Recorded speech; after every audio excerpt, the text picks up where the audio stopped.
நீங்க ரசிக்கிற சனிக்கோளோட அந்த வளையங்கள் அது அழகில்ல, விண்வெளியில நடந்த ஒரு பயங்கரமான சம்பவத்தோட சாட்சி. ஆமா, ஒரு நிலவோட சிதைஞ்ச உடல் தான் நம்ம பார்க்குற அந்த வளையங்கள்.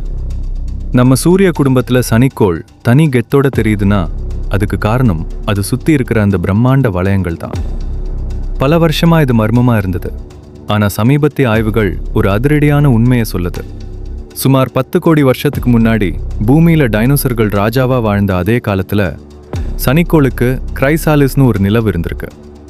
அந்த நிலவு ஒரு கட்டத்துல சனிக்கோளோட ஈர்ப்பு விசைக்குள்ள சிக்கி ரோச் லிமிட் காரணமா தன்னோட நிலைப்புத்தன்மையை இழந்து சிதற ஆரம்பிச்சது. சனிக்கோளோட விசை அது துண்டு துண்டா உடைச்சது. அந்த துகள்கள் சனிக்கோளை சுத்தி சுழல ஆரம்பிச்சது. லட்சக்கணக்கான கிலோமீட்டர் பரவலா இருந்தாலும் இந்த வளையங்களோட தடிமன் சில 100 மீட்டர் தான். அதான் இவ்வளவு மெல்லியா இருக்கும். பெரும்பாலும் பனிக்கட்டிகள் இருக்கிறதுனால சூரிய ஒளி பட்டா வைரம் மாதிரி ஜொலிக்குது. ஆனா இந்த அழகு நிரந்தரம் இல்ல. இன்னும் சில கோடி வருஷங்கள்ல இந்த வளையங்கள் முழுசா மறைஞ்சு போயிடும்.